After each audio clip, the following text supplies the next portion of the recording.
안녕하세요. 오늘은 여러분과 함께 공동체 심리학을 한번 해보겠습니다. 박종수 사회활동을 하다 보면은 여러 학회에 들어가 있다거나 연구회에 소속이 되어 있거나 아니면 동호회를 참여해서 활동을 하거나 또 이제 가족 관계도 하나의 이제 그 공동체로 볼 수 있고요. 또 우리가 다니는 직장 그리고 더 나아가서는 국가, 이 사회 모두가 개인을 넘어선 집단, 즉 공동체라는 거죠. 결국은 공동체에 속하지 않고서는 우리는 살아갈 수가 없는 겁니다. 그런데 우리가 이제 공동체 활동을 하다 보면은요, 많은 어려움을 겪어요. 그리고 이제 어떻게 또 해야 될지 모르고 관계에도 어려운 점이 많고 심지어는 아주 어렵게 만들어 놓은 공동체가 이제 성공하지 못하고 중간에서 깨져버린다든가 또 사람들 사이에 많은 상처를 받고 서로 헤어진다든가 이런 경우가 발생하는 거죠. 그래서 우리는 저는 개인 심리학도 중요하지만 어떻게 이 개인이 공동체 안에서 잘 적응하고 건강한 관계를 형성할 것인가 이제 이런 부분을 한번 생각하게 되었습니다. 사실은 그 어떤 공동체의 그 임원 수련회가 있어서 그 임원들이 어떻게 활동을 해야 되고 그 공동체에서 어떤 그 공헌을 할 수 있겠는가라는 그 강의를 부탁받고 생각을 했던 것들입니다. 이런 것들은 사실은 저에게도 중요하고요. 한 번쯤은 짚고 넘어가야 되지 않을까라는 생각이 들어서 이 강의안을 한번 준비해 봤습니다. 결국은 좋은 공동체를 만드는 것은 결국은 이제 개인과 집단, 개인은 일종의 이제 부분이죠. 그리고 집단은 어쩌면 이제 전체성인데 이 개인과 전체, 부분과 전체, 또 개인과 집단 사이의 균형과 조화에 달려 있어요. 그 균형이 이루어지지 않고 조화롭지 못할 때 늘 그 공동체는 깨지거나 아주 위기에 직면하게 되죠. 그렇다면 오늘은 이제 8가지를 한번 살펴보겠는데요. 그 8가지를 보면은 첫 번째로는 이제 그 사람을 이해해야 되겠다. 이 이제 굉장히 그 단순한 얘기 같은데요. 사람을 이해하기는 굉장히 어려워요. 그 내면 세계에 들어가 볼 수가 없죠. 그런데 이제 적어도 겉으로 드러나는 정도라도 이해를 한다면 갈등을 상당 부분 줄일 수 있겠다는 생각이 들었습니다. 융이 말한 대로 인간은 크게 내향성과 외향성으로 구별하죠. 아, 저 사람 왜 말을 안 하는가? 저렇게 말 안 하는 게 나한테는 좀 불편하고 싫지만 원래 성향이 그런다든가 아니면 어떤 사유가 있어서 내향성인 사람들이 있어요. 그러면 그 내향성인 사람을 있는 그대로 존중해 주자는 거죠. 그리고 이제 두 번째로는 이제 그 반대로 아주 자기 의사를 활발하게 표현하는 그 외향성 사람이 있죠. 굉장히 이제 시끄럽고 때로는 공격적이고 이제 부담을 줄 수는 있지만은 이제 그 사람의 행동이라든가 언어를 보고 이제 그 사람의 뜻을 얼른 알 수 있다는 데에서 도움이 될 수도 있습니다. 지금 외향성도 마찬가지로 있는 그대로를 봐주자. 나랑 좀 안 맞더라도. 그리고 이제 자세히 보면 어떤 사람은 사고형이 있고 또 어떤 사람은 감정형이 있고 어떤 사람은 감각이 발달한 사람이 있고 어떤 사람은 직관이 발달한 사람이 있죠. 이런 이제 여러 이제 융은 이렇게 해서 8가지 유형으로 이제 나눴습니다만은 그 밖에도 사람들은 여러 유형으로 나눌 수 있죠. 사람을 몇 가지 유형 안에, 범주 안에 가두어 버리는 것은 대단히 위험한 일이지만 적어도 인간을 이해하려고 노력한다는 측면에서는 긍정적인 측면이 있습니다.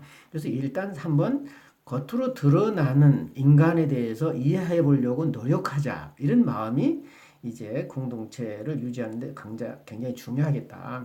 두 번째로는 이제 건강한 관계를 맺어야 되는데요.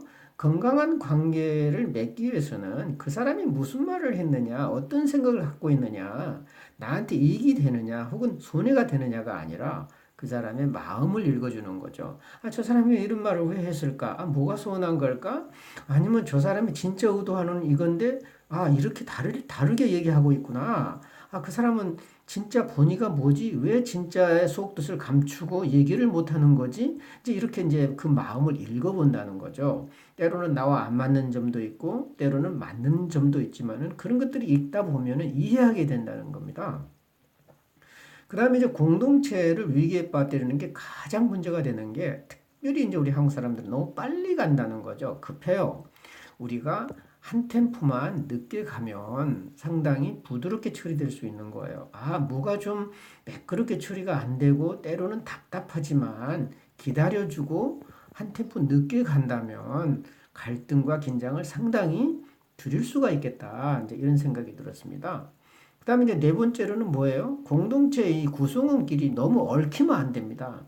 자, 그 어떤 공동체든 학교는 학교의 성격이 있고 연구는 연구의 성격이 있고 또 이 가족은 가족이라고 하는 특성이 있습니다. 그 각 공동체가 가지고 있는 목표가 있다는 거죠. 여기에 어긋나게 너무 개인적인 관계가 얽혀버리면 굉장히 이제 그 서로 피곤해진다는 거죠. 그러면서 자기의 유리한 쪽으로 형성한다든가 또 아니면 자기가 좋아하는 사람끼리만 모여서 그 공동체의 한 분파를 형성하게 된다라든가 이제 건강한 분파는 때로는 도움이 될 수 있겠죠. 그러나 전체의 어떤 균형과 조화를 해치는 그런 분파는 상당히 공동체로 위기에 빠뜨립니다. 그림자 연합에 빠지지 마라. 다시 말하면 나쁜 동기, 의식적이든 무의식적이든 나쁜 동기에 휩쓸려서 그 공동의 목표를 이루기 위해서 음모나 계획을 꾸며서는 안 된다는 거죠. 무의식적으로라도. 그래서 지나치게 엉키다 보면 그러는 거죠. 사적인 모임을 지나치게 많이 갖다 보면 그 공동체는 깨지게 돼 있습니다. 그 다음에 다섯 번째로는 자기 목만 하기예요. 이것은 뭐냐면은 자신의 영역을 넘어서는 안 된다는 거죠. 남의 영역을 침범한다거나 물론 협조하는 건 좋지만은 자기의 한계를 지키고 공동체 안에서 자기 몫을 담당하다 보면은 이제 그 공동체가 유지가 잘 되는데 늘 문제가 되는 것은 어떤 그 전체 공동체를 개인의 것으로 만들어 버립니다. 어떤 사람들은 예를 들어서 뭐 회장이라든가 아니면은 공동체에서 중요한 역할을 감당한 사람은 그 권력을 남용함으로써 개인의 이익을 추구해 버린다는 거죠. 공동체 예를 들어서 사람들이 다 힘들게 만들어 놓은 회비라든가 이런 것을 개인적인 용도로 많이 써버린다든가 이제 겉으로 볼 때는 그럴싸하게 하면서 전부 개인적인 것으로 치부해 버린다는 거죠. 이럴 때 이제 문제가 되는 겁니다. 그래서 자기 결국은 부분이면은 부분의 역할을 잘 감당할 때 공동체는 유지되겠다. 그 다음에 또 하나는 이제 공동체의 성격을 지켜줘야 됩니다. 예를 들면 학술 모임으로 모이면은 학술에 열중을 해야 돼요. 그 다음에 어떤 그 등산 모임이라면 등산에 열중을 해야 되겠죠. 물론 이제 어떤 친목을 도모하기 위해서 이제 가볍게 다른 활동도 합니다만은 이제 그런 주 목적에 어긋나는 행동을 안 해야 됩니다. 예를 들어서 개인적으로 서로 부탁하는 분파를 만들면 안 되는데 뭐 돈을 서로 빌린다든가 아니면 누구 보증을 써준다든가 아니면 자기 기업을 홍보한다라든가 이제 교회에서도 심지어는 그런 경우도 있고 어떤 모임에서도 있고 학교에서도 그렇고 어쩌면은 개인의 그 이익을 위해서 그 공동체를 교묘하게 이용하려고 하는 사람들이 있어요. 이럴 때 그 공동체는 순수성을 잃게 되고 깨지게 되는 거죠. 이런 사람들을 경계해야 되는 겁니다. 그래서 그 공동체가 유지하고자 하는 선한 목적을 지키려고 노력을 해야 된다는 거죠. 그 다음에 이제 일곱 번째로 그 공동체에 대한 감사가 있어야 돼요. 내가 이 공동체가 없으면은 또 다른 공동체 가서 또 나의 뜻에 맞는 또 나의 선을 펼칠 수 있는 배울 수 있는 이런 기회를 많이 잃어버릴 수가 있습니다. 그럼 이 공동체가 있는 그 자체에 대해서 감사되는데 이게 이 공동체가 내 마음대로 흘러가지 않고 내 뜻대로 되지 않고 사람들이 나를 알아주지 않고 어쩌면은 자기의 의지하고 자기의 의지대로 공동체가 흘러가지 않는다고 그래서 이제 공동체에 대한 관심이 없다든가 아니면 깨져도 좋다라고 하는 생각은 굉장히 위험한 거죠. 다시 말해서 공동체가 있다라고 하는 그 자체에 대해서 감사한다면은 그 공동체를 지키려고 하는 그런 의지가 생기게 됩니다. 굉장히 이건 중요한 거예요, 사실은.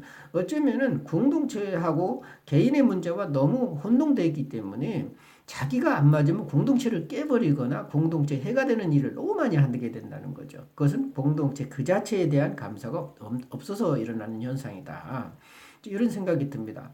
마지막으로는 뭐냐면 우리는 사람들과 함께 가야 됩니다. 비록 이제 전체가 어쩌면 마음에 안 들고 때로는 일탈자도 생기고 때로는 공동체를 위협에 빠뜨리는 사람이 있다고 할지라도 가능한 한 그 사람과 함께 가면서 천천히 기다려주고 함께 가면서 그 공동체를 만들어 가야 되는 거죠. 어쩌면 공동체도 인격과도 같고 성장하는 것이고 흠이 많고 굉장히 문제가 많을 수 있어요. 이 문제를 함께 극복해 가면서 같이 어떤 인격처럼 수련을 하고 융이 말하는 개성화의 과정을 함께 간다면 그 공동체는 아름다워질 겁니다. 다시 말하면 공동체 안에도 늘 그림자가 있죠. 이 그림자를 쉽게 제거하지 말라는 겁니다. 그래서 융은 어떤 그림자를 내 친구로 받아들여라 라고까지 얘기했지 않습니까? 그래서 우리는 어떤 그 이제 공동체 구성원 한 사람 한 사람들이 비록 일시적으로 문제가 있다 할지라도 같이 가면서 치유하면서 그 공동체를 나간다, 이제 이끌어 나간다면 그 상당히 좋은 공동체를 만들어갈 수 있겠다 하는 생각에서 말씀을 드렸습니다. 감사합니다.